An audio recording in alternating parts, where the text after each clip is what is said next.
بسم اللہ الرحمن الرحیم۔ المرکات کا دوسرا باب ہے کلی جزئی، سبق نمبر 8 میں خوش آمدید۔ آج کے سبق کے اندر ہم اجناس عشرہ کے بارے میں پڑھیں گے۔ دیکھیں گزشتہ سبق کے اندر ہم نے جنس کی ایک تقسیم پڑھی تھی، جس اعتبار سے جنس 3 قسموں کے اوپر تقسیم ہوتی تھی۔ اس میں ایک جنس عالی تھی، دوسرے جنس متوسط تھا اور تیسرے نمبر پہ تھی جنس سافل۔ آج کے سبق کے اندر یہ کل عالم کے اندر کتنی اجناس پائی جاتی ہیں، تو مناطقہ نے یہ کہا ہے کہ کل عالم کے اندر 10 اجناس یہ پائی جاتی ہیں۔ وہ کون سی 10 اجناس ہیں وہ ہم آج کے سبق کے اندر پڑھیں گے۔ تو آپ عبارت دیکھ لیں، ترجمہ کرتے ہیں، پھر آخر میں اس کی تشریح کرتے ہیں۔ فصل الاجناس العالیۃ عشرۃ ولیس فی العالم شیء خارج عن هذه الاجناس ويقال لهذه الاجناس العالیۃ المقولات العشر واذا احدها الجوهر والباقی المقولات التسع للعرض والجوهر هو الموجود لا في موضوع أي محل والمقولات العرضیۃ هي الكم والكيف والاضافة والعین والملک والفعل والانفعال والمتاع والوضع یجمعها هذا البیت الفارسی مرد دراز نکو دیدم بشہر امروز بخواستہ نشستہ از کرد خویش فیروز۔ یہ عبارت ہوگی ہے۔ اب چلتے ہیں اس کے ترجمے کی طرف اور پھر اس کے بعد اس کی تشریح کریں گے۔ اجناس عالیہ یہ 10 ہیں اور عالم کے اندر کوئی چیز بھی ان اجناس سے خارج نہیں ہے، اور ان اجناس عالیہ کو مقولات عشر بھی کہا جاتا ہے۔ ان میں سے ایک جوہر ہے اور باقی 9 مقولات وہ عرض کی ہیں، اور جوہر وہ چیز ہے جو کہ موجود ہو نہ کہ موضوع یعنی محل میں، اور مقولات عرضیہ وہ کم، کیف، اضافت، عین، ملک، فعل، انفعال، متاع، وضع ہے، جن کو جمع کیا ہے اس فارسی شعر نے۔ اس کے بعد یہ فارسی شعر ہے۔ مرد دراز نکو دیدم، نکو اچھا، مرد دراز لمبا آدمی، دیدم میں نے دیکھا، بشہر شہر میں، امروز آج، باخواستہ اپنی چاہی ہوئی چیز کے ساتھ، نشستہ بیٹھا ہوا، از کرد کرد کام، خیش اپنا، فیروز کامیاب، اپنے کام کے ساتھ کامیاب۔ یہ شعر ہے، اس کا ترجمہ ہو چکا ہے۔ اب چلتے ہیں اس کی تشریح کی طرف۔ دیکھیں مناطقہ نے دیکھا کہ دنیا کے اندر اجناس کتنی ہیں، تو معلوم ہوا کہ دنیا میں جو اجناس ہیں کل 10 قسم پر ہیں۔ ان کو اجناس عالیہ عشرہ بھی کہتے ہیں اور ان کو مقولات عشر بھی کہتے ہیں۔ یہ جو 10 اجناس ہیں ان میں سے ایک کا تعلق ذات کے ساتھ ہے، اور جو باقی 9 اجناس ہیں ان کا تعلق ارضیات کے ساتھ ہے۔ اب وہ مقولات عشریہ یہ کون کون سے ہیں، میں نے یہاں پہ الگ سے بھی لکھے ہیں۔ ان میں سے پہلے نمبر پر ہے جوہر، نمبر 2 کم، کیف، اضافت، عین، ملک، فعل، انفعال، متاع اور وضع۔ یہ 10 مقولات عشر ہیں۔ تو فرما رہے ہیں کہ اجناس عالیہ یہ 10 ہیں، اور دنیا کے اندر کوئی چیز بھی ان اجناس سے خالی نہیں ہے، اور ان اجناس عالیہ کو مقولات عشر بھی کہا جاتا ہے۔ ان میں سے ایک جوہر ہے، یعنی یہ وہ چیز ہے جس کا تعلق ذات کے ساتھ ہے۔ باقی جو 9 کے 9 اجناس ہیں ان کا تعلق عرض کے ساتھ ہے، اور جو باقی مقولات تیسرا 9 مقولات یا 9 اجناس وہ عرض کی ہیں۔ الجوہر هو الموجود لا فی موضوع نہیں محل وقوع۔ اب اس کے بعد یہاں پہ ایک چیز اور سمجھنی بڑی ضروری ہے، وہ یہ ہے کہ یہ جو 10 مقولات عشر ہیں، یا پھر ہم یہ کہیں کہ 10 اجناس ہیں، یہ کن کو کہا جاتا ہے اور ان کی کیا تعریف ہے۔ میں ایک ایک کر کے سب کی تعریف ذکر کروں گا۔ سب سے پہلے بات کر لیتے ہیں جوہر کی۔ دیکھیں جوہر کہتے ہیں جسم قائم بذاتی ہی، وہ جسم جو بذاتی ہی قائم ہو، یعنی اپنے قائم ہونے میں کسی غیر کا محتاج نہ ہو، یہ ذات کے قبیلے سے تعلق رکھتا ہے، جیسا کہ انسان۔ یہ ہو گیا جوہر۔ اب اس کے بعد آگے بات کر لیتے ہیں کم کی۔ کم کہتے ہیں جو اپنی ذات کے اعتبار سے تقسیم کو قبول کرتا ہے۔ اس کم کی 2 قسمیں ہوتی ہیں، ایک ہوتی ہے کم متصل اور دوسری ہوتی ہے کم منفصل۔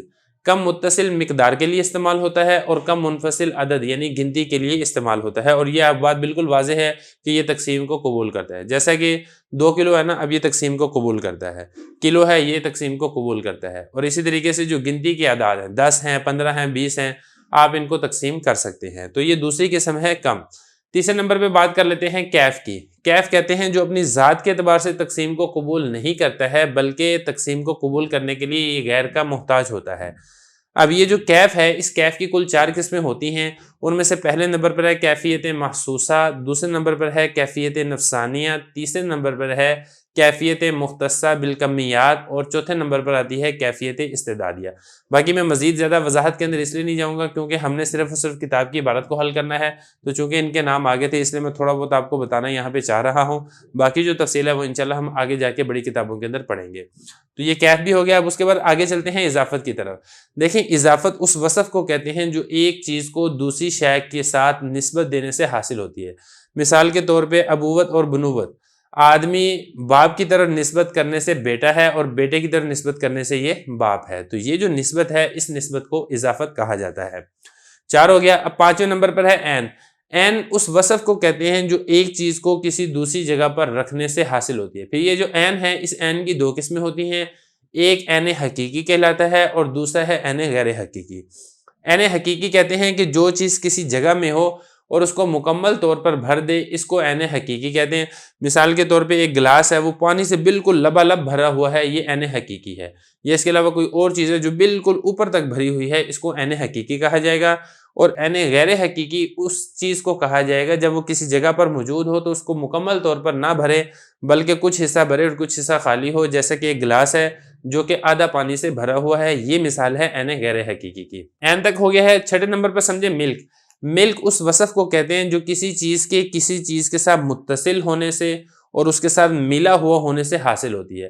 مثال کے طور پہ پگڑی باندھنے کی جو کیفیت ہے، جو حیت ہے، یہ اسی طریقے سے ہتھیار باندھنے کی جو حالت اور کیفیت ہوتی ہے، اس کو ملک کہا جاتا ہے۔ 6 ہو گئے۔ اور 7ویں نمبر پر ہوتا ہے فعل۔ دیکھیں فعل اس وصف کو کہتے ہیں جو کسی کو قوت سے فعل کی طرف لے آئے، یعنی کسی کے اندر کوئی استعداد موجود ہو اور اس کو بالفعل لے کر آیا جائے تو اس کو فعل کہا جاتا ہے۔ مثال کے طور پہ ایک لڑکا ہے، اس میں ادب سیکھنے کی صلاحیت موجود ہے لیکن وہ ادب کرتا نہیں ہے، تو کوئی شخص اس کو زبردستی مار کر ادب سکھانا چاہے تو گویا وہ ادب کو قوت سے فعل کی طرف یہ لے کر آ رہا ہے۔ تو یہ 7ویں قسم ہے فعل۔ اور 8ویں قسم ہے انفعال۔ انفعال کہتے ہیں کہ کسی چیز کو قوت سے فعل کی طرف جب لے کر آتے ہیں اور فاعل کا جب اثر قبول کرنا ہوتا ہے، اس فاعل کا اثر قبول کرنے کو انفعال کہا جاتا ہے۔ یہی والی مثال جو میں نے ابھی دی ہے بچے کے ادب سکھانے والی مثال، جب مار کے آپ نے بچے کو ادب سکھایا ہے تو بچہ جو ادب سیکھ رہا ہے تو گویا کہ بچے نے یہ والا جو ادب سیکھنے کا اثر ہے اس کو قبول کیا ہے فاعل سے، اس کو ہم کہیں گے انفعال۔ انفعال ہو گیا۔ اب 9ویں نمبر پر آپ سمجھے متاع۔ متاع یہ بھی بالکل عین ہی کی طرح جو میں نے آپ 5ویں نمبر پر سمجھایا تھا، لیکن اس میں تھوڑا سا فرق ہے، وہ یہ ہے کہ عین کسی چیز کی مکان سے جو صورت حاصل ہوتی ہے اس کو کہتے ہیں، اور جو متاع ہے یہ کسی چیز کے زمان اور وقت سے جو صورت حاصل ہوتی ہے اس کو کہتے ہیں۔ پھر یہ جو متاع ہے اس کی 2 قسمیں ہیں، ایک ہے متاع حقیقی، دوسری ہے اس کی مثال متاع غیر حقیقی۔ متاع حقیقی کی مثال ہے جیسے روزہ، اور متاع غیر حقیقی اس کی مثال ہے نماز۔ باقی تفصیل میں نہیں جاؤں گا۔ اور 10ویں اور آخری نمبر پر آتا ہے وضع۔ اب وضع کے بارے میں بھی آپ سمجھ لیں کہ وضع اس وصف کو کہتے ہیں جو جسم کو اس کے بعض اجزاء کی طرف نسبت کرنے سے حاصل ہو۔ یہ 10 قسمیں ہیں جن کو مقولات عشرہ یہ بھی کہا جاتا ہے اور ان کو اجناس عالیہ عشرہ یہ بھی کہا جاتا ہے۔ تو باقی اب عبارت دیکھ لیں۔ اس کے بعد جو آخر میں حضرت نے فرمایا کہ جو 10 کی 10 قسمیں ہیں یہ فارسی شعر کے اندر جمع ہے، وہ فارسی شعر کا میں ترجمہ کر چکا ہوں۔ ایک چیز رہتی ہے وہ یہ ہے کہ فارسی شعر کے اندر کس طریقے سے جمع ہے وہ بھی ہم یہاں پہ سمجھ لیں گے۔ یہاں تک ہو گیا تھا۔ جوہر وہ موجود ہوتا ہے لیکن موضوع یعنی محل میں نہیں ہوتا، اور مقولات عرضیہ وہ کون سی ہیں؟ وہ ان میں سے کم ہے، کیف ہے، اضافت ہے، عین ہے، ملک ہے، فعل ہے، انفعال ہے، متاع ہے اور وضع ہے۔ تو یہ دیکھیں جو عرضیہ ہیں یہ 9 ہیں، اور اگر آپ اس کے ساتھ جوہر کو ملا لیں گے تو پھر یہ کل 10 بن جائیں گے۔ یجمعها هذا البیت الفارسی، حضرت فرما رہے ہیں کہ یہ جو 10 کی 10 مقولات عشرہ ہیں ان کو یہ فارسی شعر جمع کرتا ہے۔ اب یہ فارسی شعر کس طریقے سے جمع کرتا ہے اس کو بھی آپ یہاں پر سمجھ لیں۔ دیکھیں محقق طوسی کا شعر ہے جس میں فارسی کا یہ شعر ہے، اور 10 کے 10 اجناس عالیہ کو اس کے اندر جمع کیا گیا ہے۔ کیسے جمع کیا گیا ہے ایک ایک کر کے اس کو سمجھ لیتے ہیں۔ سب سے پہلے آتا ہے مردے۔ اب یہ جو مردے ہے یہ مثال ہے جوہر کی، ایک چیز پائی گئی۔ دوسرے نمبر پر ہے دراز۔ دراز یہ مثال ہے کم متصلہ کی، 2 چیزیں پائی گئی۔ اس کے بعد آپ آگے دیکھیں، اگلا لفظ ہے نکو، یہ مثال ہے انفعال کی۔ دیکھیں انفعال کے بارے میں آپ کو بتا چکا ہوں کہ اثر قبول کرنا، تو نیکی کا اثر قبول کیا جا رہا ہے اس لیے اس کو کہا جائے گا انفعال۔ اس کے بعد آپ اگلا لفظ دیکھیں دیدم، یہ جو دیدم ہے یہ کیفیت محسوسہ اس کی مثال ہے۔ اور اس کے بعد آپ آگے دیکھیں، آگے ہے شہر۔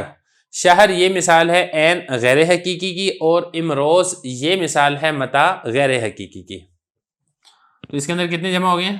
1 2 3 4 5 6 6 اس کے اندر جمع ہو گئے ہیں، باقی جو 4 ہیں وہ آپ کو یہاں پر مل جائیں گے۔ باخواستہ یہ مثال ہے اضافت کی، اور نشستہ یہ مثال ہے وضع کی، اور ازکرد یہ مثال ہے فعل کی، اور فیروز یہ مثال ہے ملک کی۔ تو اس طریقے سے یہ جو 10 کے 10 ہیں مقولات عشرہ وہ اس شعر کے اندر جمع ہو جاتے ہیں۔